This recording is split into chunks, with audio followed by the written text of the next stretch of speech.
Perkenalkan, nama saya Mahfud Ridhowi. Saya dari Kabupaten Kayong Utara, Kalimantan Barat. Pertama-tama kami ucapkan banyak terima kasih kepada Kementerian Kebudayaan yang telah meluncurkan program Dana Indonesiana, sehingga kami mempunyai kesempatan untuk mengajukan sebuah proposal dalam kajian objek pemajuan kebudayaan dengan tema manifestasi Putri Junjung Buih di Nusantara yang memiliki hubung kait erat sebagai simpul untuk merawat kebinekaan.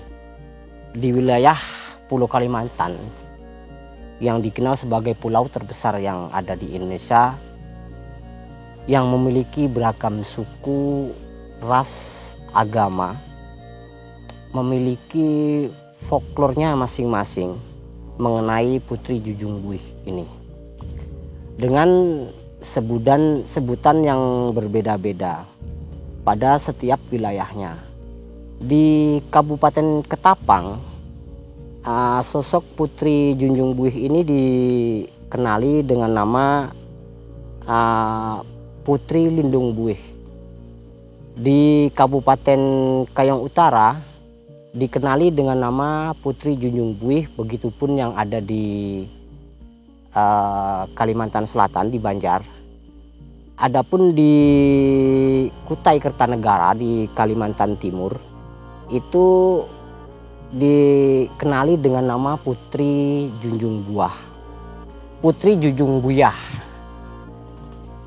Terdapat kesamaan dalam beragam folklor tersebut tentang Putri Junjung Buih, meskipun juga terdapat beragam versi yang juga membedakannya. Namun alur ceritanya, pada alur utamanya tetap memiliki kesamaan. Adapun kesamaan alur mengenai Putri Junjung Buih ini adalah di mana tempat ia selalunya diinterpretasikan sebagai ibu atau induk asal usul daripada raja-raja yang ada di setiap daerahnya masing-masing. Sosok Putri Junjung Buih ini di setiap tempat adalah seorang sosok wanita pribumi yang menikah dengan anak raja dari Majapahit. Kalau di Kabupaten Ketapang dan juga di Kabupaten Kayong Utara dikenali dengan nama Prabu Jaya ataupun dengan nama Brawijaya. Jika di Banjarmasin disebut dengan Pangeran Suryanata.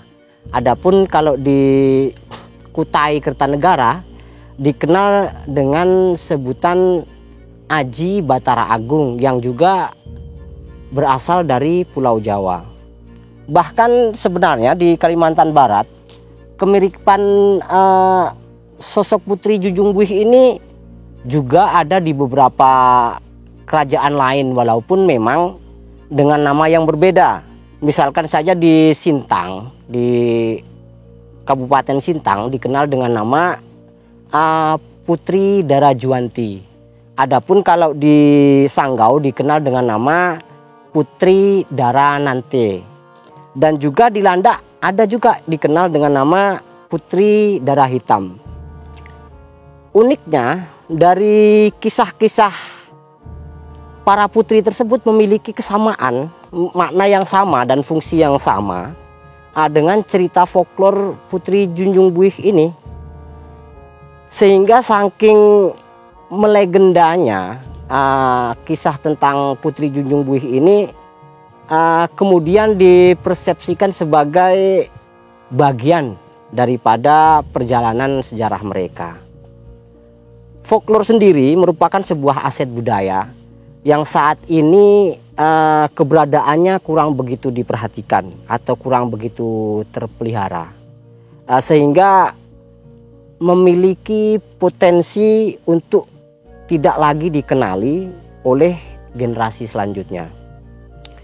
Dari masyarakat akan kehilangan identitas dan juga jati dirinya, sebab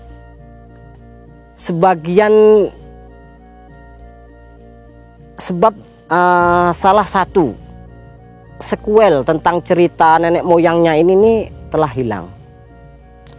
Menurut Dundes, folklore secara sederhana dapat dikatakan sebagai bahasa lisan yang dengan memahaminya akan diperoleh pemahaman mengenai nilai-nilai, gagasan, serta pandangan dunia masyarakat tersebut dalam melihat realitas sekitarnya. Folklore merupakan bagian daripada kearifan lokal yang juga berfungsi untuk konservasi dan pelestarian sumber daya alam, pengembangan sumber daya manusia, pengembangan kebudayaan dan ilmu pengetahuan, juga petuah, kepercayaan dan yang lain sebagainya. Kemudian dalam pandangan saya, folklore merupakan sebuah pesan yang memiliki makna tersirat dan interpretatif sesuai dengan keadaan di masanya.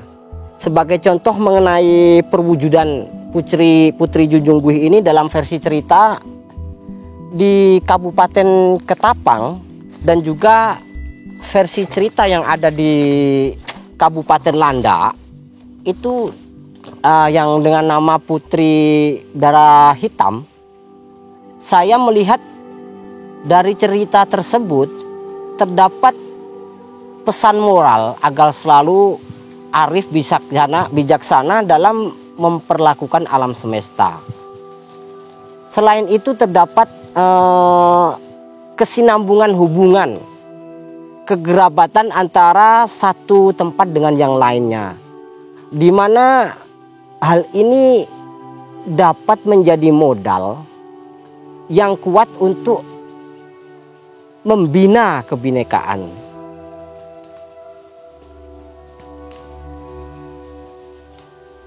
Penelitian saya sebelumnya bersama rekan-rekan tentang folklore ini telah menghasilkan satu buku dan juga di dalam aplikasi yang di Play Store berjudul Seni Bertutur, di mana yakni seni ini adalah seni bercerita yang ada di Kerajaan Simpang Matan yang berada di Kabupaten Kayong Utara,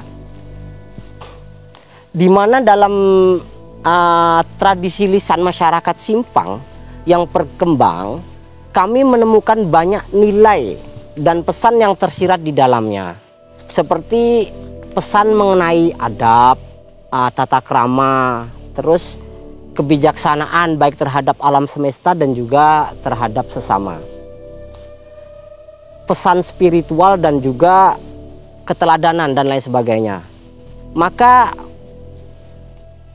Maka penelitian tentang folklore Putri Junjung Buhih ini adalah sebuah keberlanjutan daripada penelitian yang sebelumnya, di mana dalam penelitian ini kami dedikasikan sebagai upaya untuk menarik nilai-nilai, gagasan, pengetahuan baik sejarah dan juga budaya, serta praktek kehidupan sosial pada masyarakat yang ada di Kabupaten Kayong Utara, Kabupaten Ketapang, di Banjarmasin, Kalimantan Selatan, dan juga yang ada di Kutai Kertanegara yang di Kalimantan Timur. Kajian ini saya ajukan dengan tujuan untuk mendapatkan sebuah penjelasan yang logis mengenai hubungan atau hubung kait antara satu daerah dengan daerah yang lainnya yang memiliki kesamaan folklore tentang Putri Junjung Buhih ini. Tentu yang sangat menarik dalam kajian tersebut adalah mengenai keterkaitan budaya, sejarah, politik, sosial, guna untuk merajut kembali benang merah kebinekaan kekerabatan sehingga harmoni dalam kebinekaan yang semakin kokoh di bumi pertiwi ini. Yang berikutnya adalah tujuan penelitian. Yang pertama dari tujuan penelitian ini adalah mendokumentasikan folklore dalam bentuk buku dan juga dalam film dokumenter yang terkait dengan penokohan Putri Junjung Buhih ini yang ada di Kabupaten Kayong Utara, Kabupaten Ketapang, di Banjarmasin dan juga di Kutai Kertanegara. Yang keduanya yaitu mentelaah, mengkaji dan menelusuri pesan leluhur dari folklore Putri Junjung Buhih ini yang berada di keempat wilayah tersebut.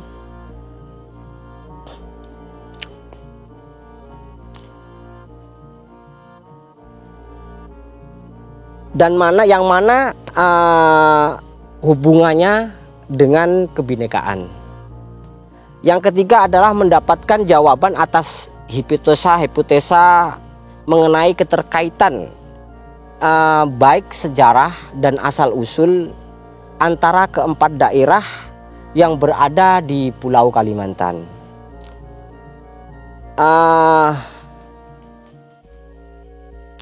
Yang keempat adalah menjawab hipotesa bahwa folklore merupakan teknik komunikasi nenek moyang kita yang berisi tentang pesan-pesan yang tersirat yang harus diterapkan dalam tata kehidupan sehari-hari, bahkan diterapkan hingga pada hari ini. Yang kemudian yang kelima, mendapatkan gambaran kearifan lokal di bidang sosial dan juga budaya yang ada di Indonesia dari 4 wilayah dengan geografis yang berbeda. Adapun tema daripada kegiatan ini adalah merajut kebinekaan melewati pelestarian nilai kearifan lokal folklore. Yang berikutnya adalah manfaat.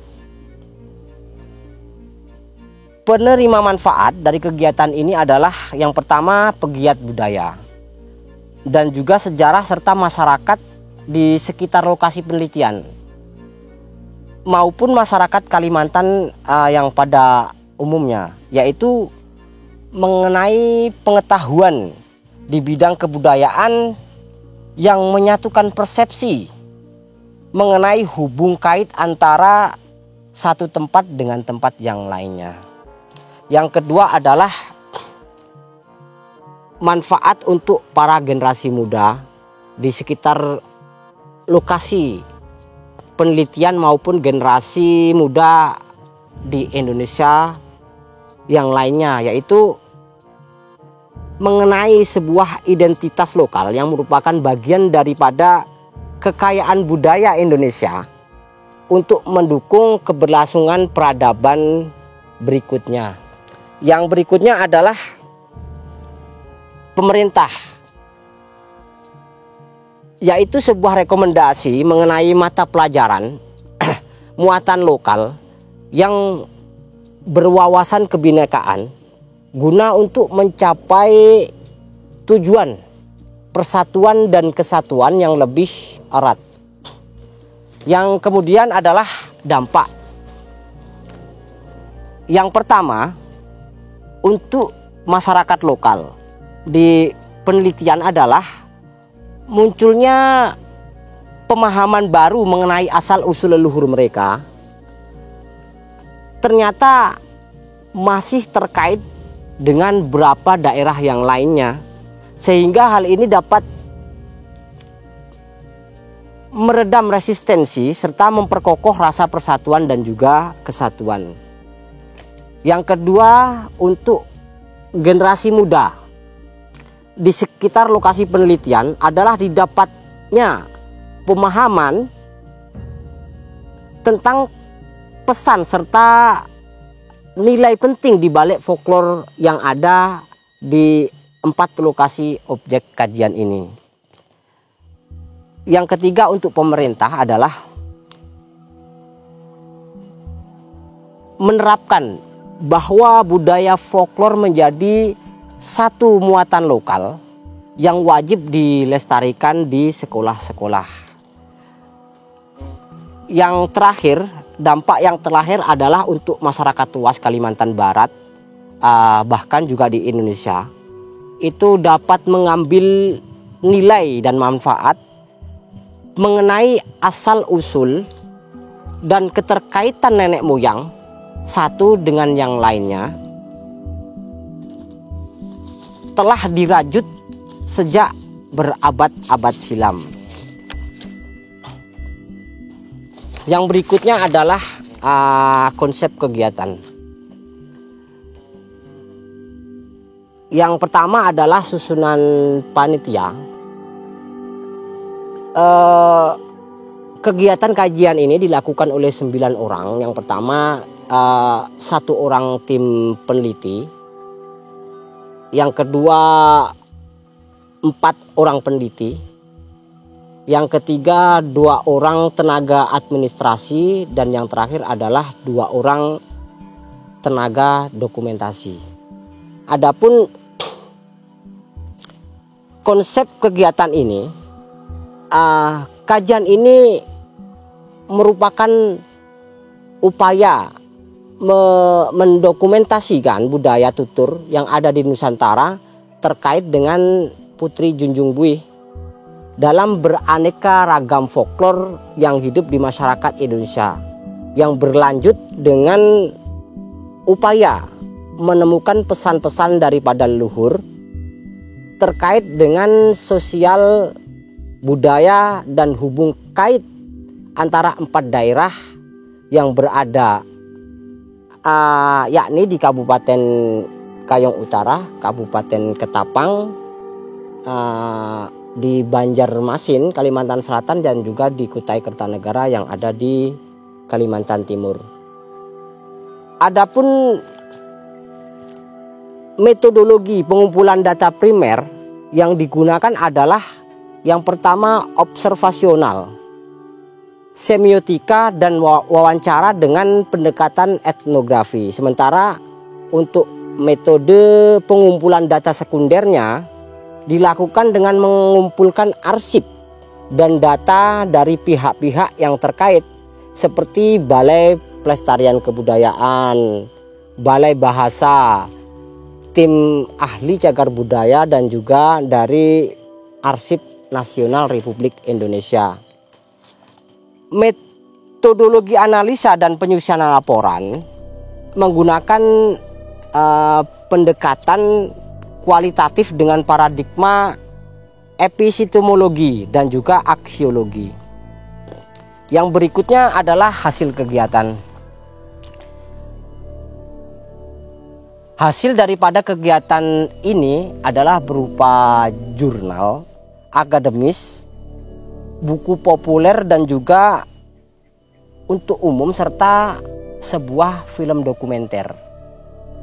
Adapun waktu dan tempat kegiatan, waktu pelaksanaan kegiatan ini dimulai pada bulan Januari hingga pada bulan Juni pada tahun 2024, yang juga dengan lokasi di 4 daerah yang disebut di atas, yaitu Kabupaten Kayong Utara, Kabupaten Ketapang yang ada di Kalimantan Barat juga, Kabupaten di Banjarmasin Kalimantan Selatan, dan juga di Kutai Kertanegara yang berada di Kalimantan Timur. Kiranya cukup sekian yang bisa saya sampaikan. Semoga bermanfaat. Assalamualaikum warahmatullahi wabarakatuh. Yang depan tuh Mas di